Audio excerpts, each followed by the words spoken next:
In not as much defamation as you thought news, a $1.4 million verdict has been reduced to $71,000. Well, that's a lot of change.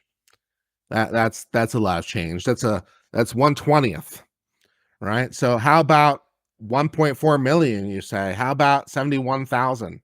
71,000 is almost as good as 1.4 million, right? Right? Right? You don't is 5 how about 5%? So the court said, how about 5%? All right. So let's learn a little bit more about this reduction of award in the hashtag they lied Renaissance Fair liable case. Renaissance fairs are always fun. Let's learn a little bit more about this defamation and the reduction of the award. Let's get started with this. From the decision of Amore versus Conover in the Eastern District of Pennsylvania by Judge Gallagher. In this case, the court must decide whether defamation damages sustained by the plaintiffs, who are the king and queen of a Renaissance fair, cut to the bone or merely just a flesh wound. The judge starting right away with their metaphors, which I am all here for. So the king and queen of the Renaissance fair have been harmed. Can they recover? Here the plaintiffs accuse the defendant of defamation for publishing accusations about the plaintiffs in their capacity as Renaissance Fair performance directors. So apparently we have some issues with the Renaissance Fair. Renaissance Fair is real. I used to love going to Renaissance fairs. I haven't been to a Renaissance Fair in a hot minute. I would love to go to a Renaissance Fair again. I'll even dress up in costume if you like. And we are taking our Renaissance Fair very, very seriously. And we are saying that these people are not very good at their job at the Renaissance Fair. After the jury found for the plaintiffs, defendant now seeks to vacate the judgment and the $1.4 million award assessed by the jury. Because a reasonable jury making its own determination as to credibility of the witnesses and applying applicable legal standards could have found for the plaintiffs in this action, the motion will be denied insofar as it vacates. So the judge is like, no, a reasonable jury could have found for the king and queen of the Renaissance Fair. So, you have insulted them, sir. You have insulted them, sir. You have bitten your thumb at them, sir. And you are responsible. However, because the jury's award of damages was unreasonably excessive in light of evidence presented at trial, the total amount of damages, how about $71,500? So yeah, instead of the 1.4 million, how about 5%? How about 71,000? Good times. For reasons that follow, the court remits the compensatory damages from $750,000 to $50,000. So how much have you been harmed, right? Compensation damages is all about how much harm have you had? How much actual loss have you had? What dollar amount would actually compensate you for your loss? How much bad stuff happened? The jury said $750. The judge says, how about 50? So we think that they went a little bit overboard. They went a little bit overboard by about 15 to 1. So how about 1/15th? How about 50,000 instead of $750,000? How about instead of punitives, how about from 250,000, how about to 1,000? How much to punish these people? How about $1,000? 250,000 is too much. The compensatory damages to the other person, how about not 300,000, how about 20,000?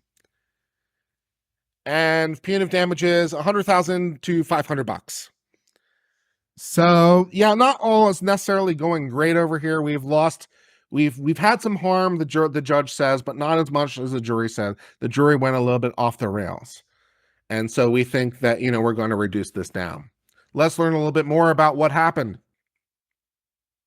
The plaintiffs initiated this defamation action by a complaint in December 2021, alleging the defendant deliberately, recklessly, and maliciously published defamatory statements against the plaintiffs, who both worked as assistant directors at the Pennsylvania Renaissance Fair and performance directors at West Virginia and Pittsburgh Renaissance Fairs. As the performance director, Dr. Amore testified his responsibilities are to supervise the Renaissance Fair cast and actors, as well as coordinate with independent or national acts that participate in the fair as well. In addition to the Renaissance Fair involvement, the plaintiff, Dr. Amore, is a dentist with a business practice located in Pennsylvania. So, dentist by day, Renaissance king by night. Well, it is an interesting life, to be sure. The defendant, who is one Miss Conover, was a paying guest at the Pittsburgh Renaissance Fair, and they also maintained an online blog where she wrote, among other topics, the plaintiffs, the king and queen. So she's a guest, She likes to go to the Renaissance Fair. She runs a blog. She'd like to talk about the Renaissance Fair. Okay. The blog statements in question claim the plaintiffs refused to take seriously allegations the Renaissance Festival cast members, under their supervision, committed sexual misconduct against other festival cast members, some of whom were minors under the age of 18. So this woman, who is a guest, says that the Renaissance Fair is not taking seriously allegations that some employees are committing sexual misconduct against other employees. Okay. So I'm not sure on what basis she thinks that she knows that, because she's not an employee. She's just a guest. And she just wants to write a blog saying that the king and queen over here are not taking the seriousness nature of the sexual misconduct allegations. Okay.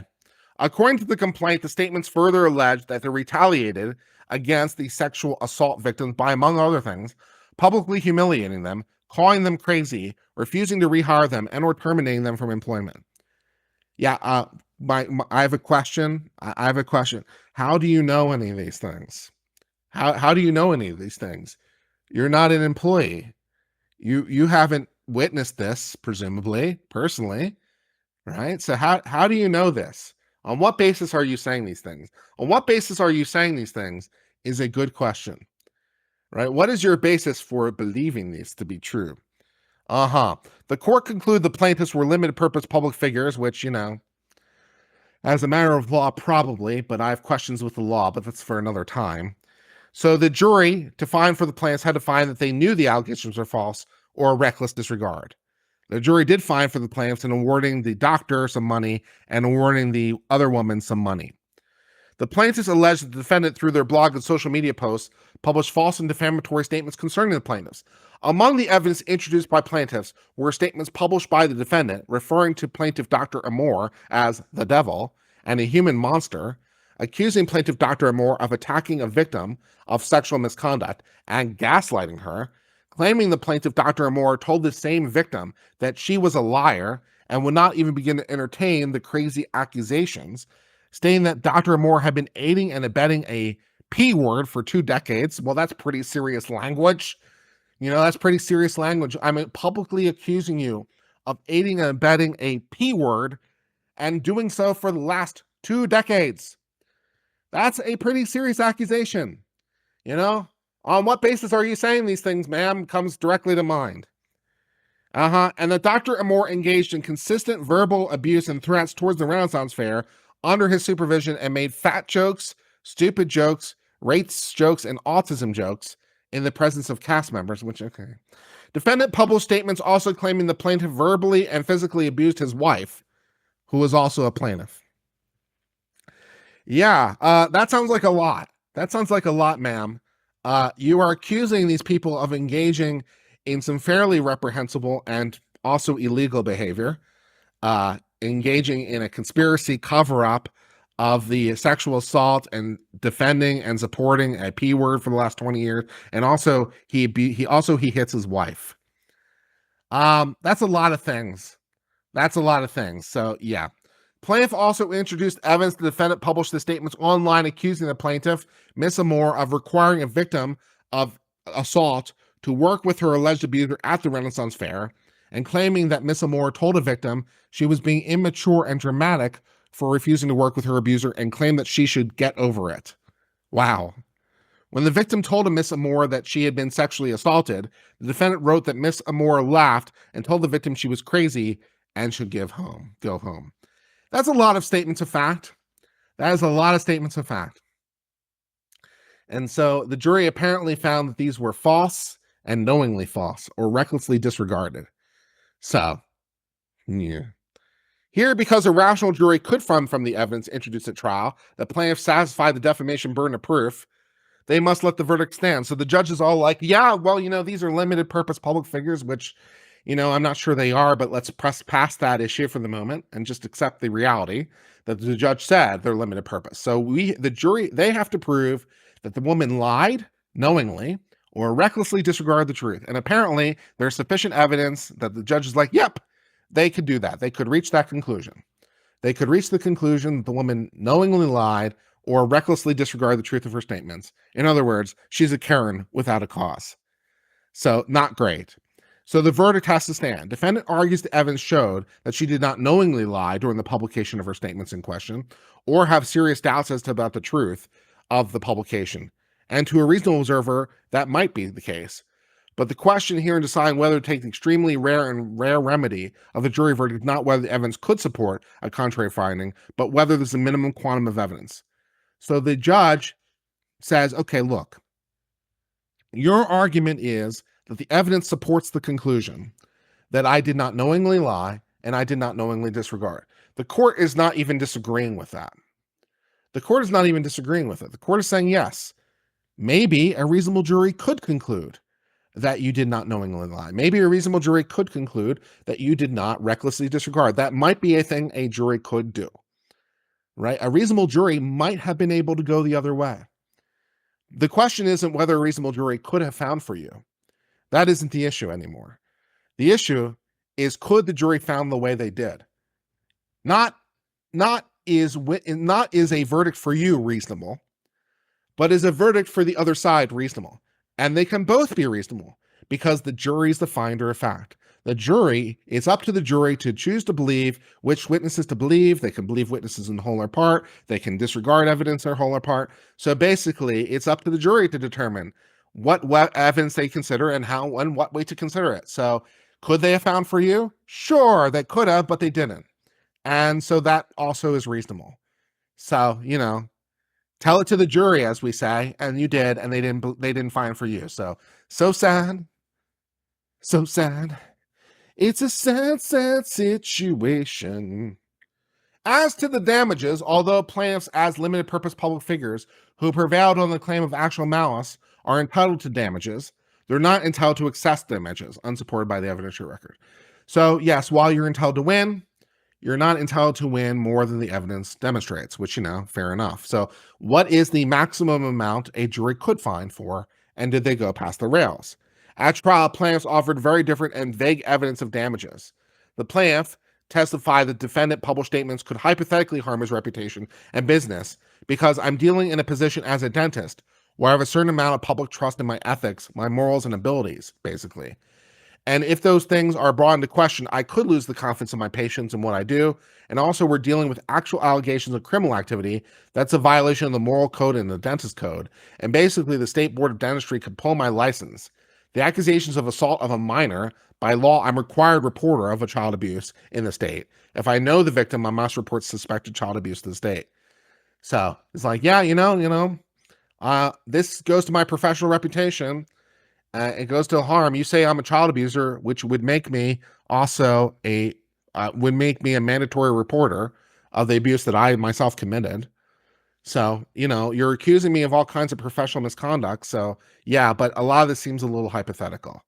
So that seems to be part of the problem. The doctor testified that he suffered emotional injury as a result of the defendant's defamatory statements. The doctor stated he now has a much tighter and smaller group of friends and does not sleep well at night. The doctor testified he sought and obtained medication to treat his sleeping difficulty. The plaintiffs proffered no clear evidence of the doctor's private dental practice suffered any loss due to defendant's defamatory statement.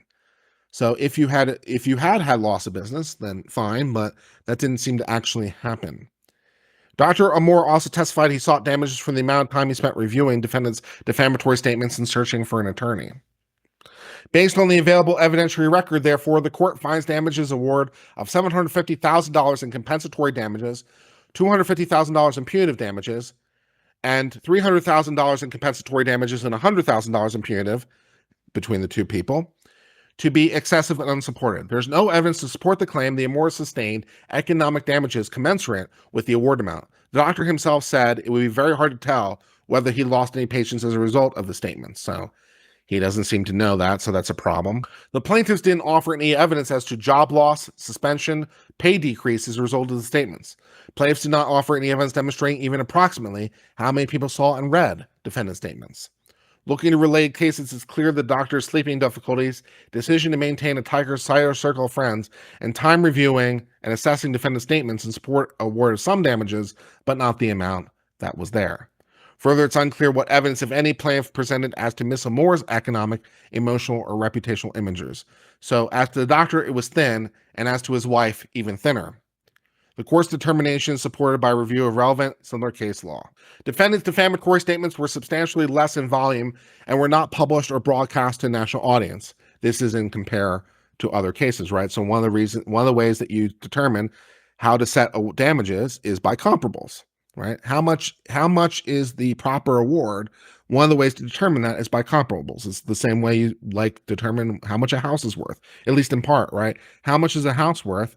Well, how much are other houses that are around worth that are comparable, right?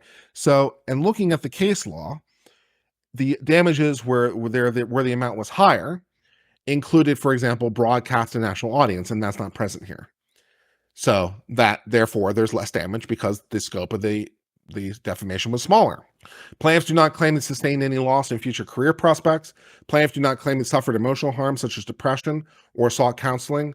Evidence of damages sustained by plaintiffs is sparse. Here, plaintiffs fail to present evidence as to how many people read defendants' defamatory statements, and the evidence clearly indicates the audience of those who did read it is substantially less than the audience in prior case law.